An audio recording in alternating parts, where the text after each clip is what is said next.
Build unshakable confidence, the Stoic way. Stoicism. Real confidence is not loud.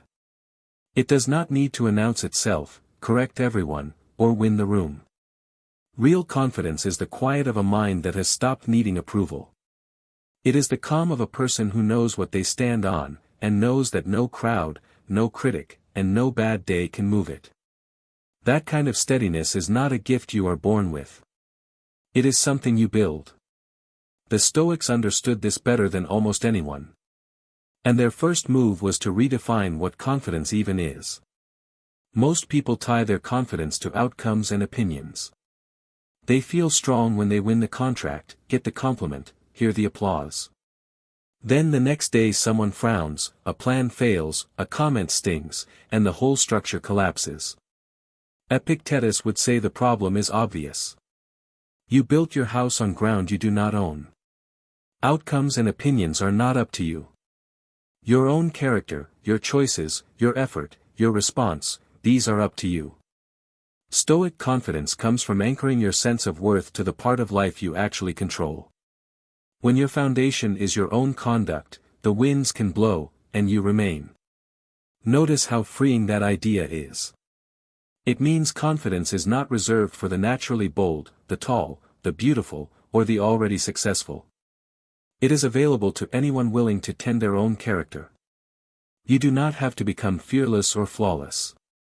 You simply have to move your foundation off the shifting sand of what others think and onto the solid rock of who you choose to be. Everything that follows is a way of doing exactly that. So let us build that foundation, one piece at a time. The first foundation is to base your worth on what you control.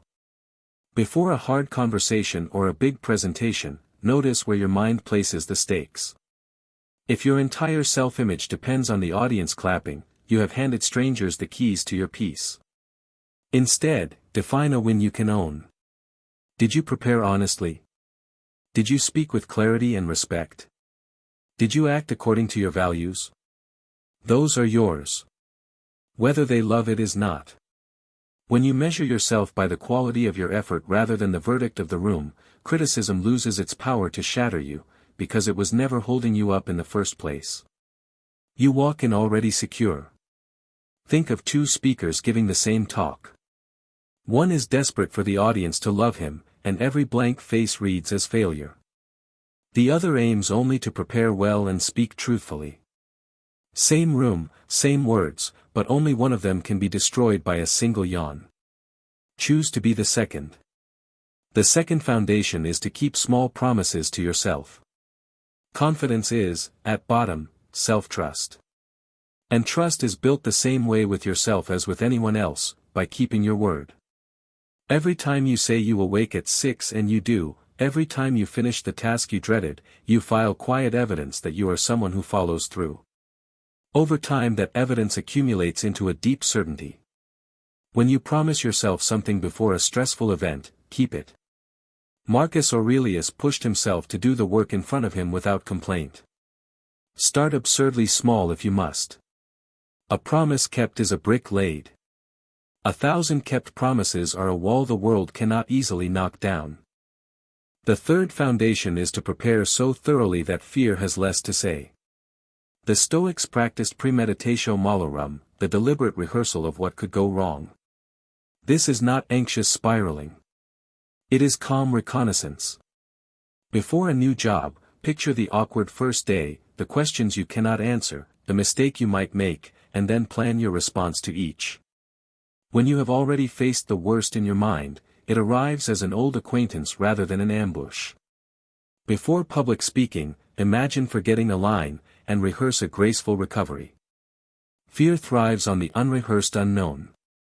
Rob it of surprise, and its voice drops from a scream to a whisper. Preparation is courage made practical. And notice the quiet gift hidden inside this practice. When you rehearse the worst and see that you could survive it, you also see that most of your dread was exaggerated. The disaster you feared was smaller than the fear itself. You walk in lighter, because you already know you can handle whatever the day brings. The fourth foundation is to separate your self-worth from your results. You will fail sometimes. The pitch will flop, the interview will end in silence, the relationship will not work. If your worth rises and falls with each result, you are on a permanent roller coaster you did not choose to ride. The Stoics drew a firm line between their effort, which was theirs, and the outcome, which belonged to fortune. Seneca reminded himself that fortune gives nothing we can truly keep. So do the work fully, then release your grip on the result. A failed attempt becomes information, not a verdict on your value. This is the difference between a person crushed by one rejection and a person who tries again the next morning, entirely intact.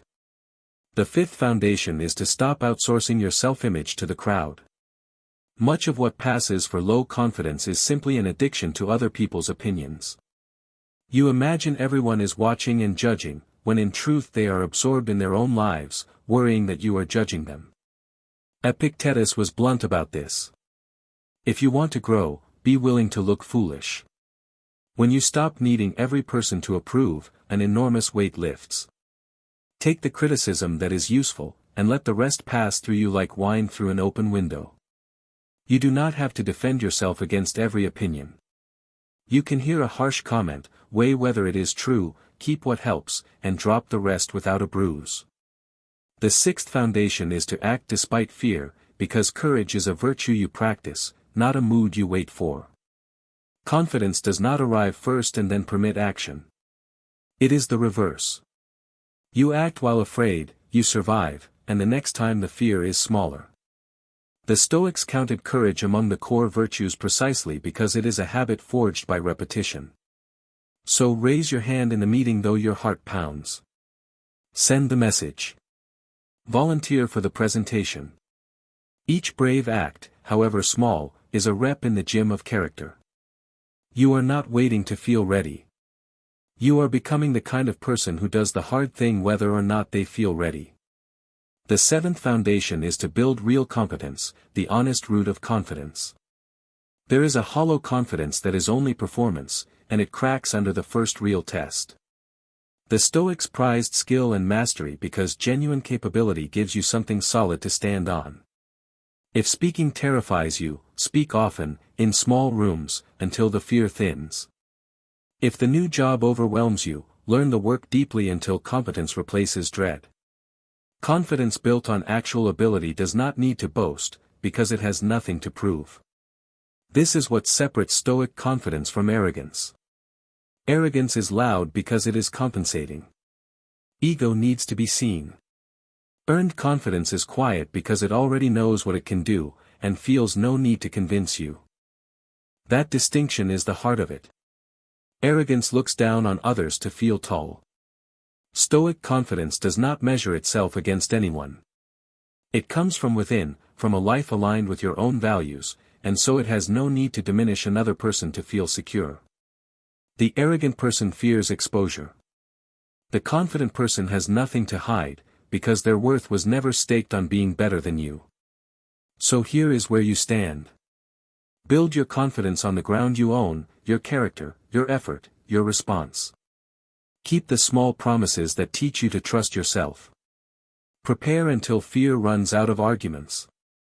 Cut the cord between your worth and your results. Reclaim your self-image from the crowd. Act while afraid, again and again, until courage becomes ordinary. And build the real competence that makes confidence honest. Do this, and you become genuinely unshakable, not because life stops throwing storms, but because you have finally built yourself on rock. Start today with one small brick. Keep one promise you would normally break. That single act is the beginning. The winds will still come. You simply will not move.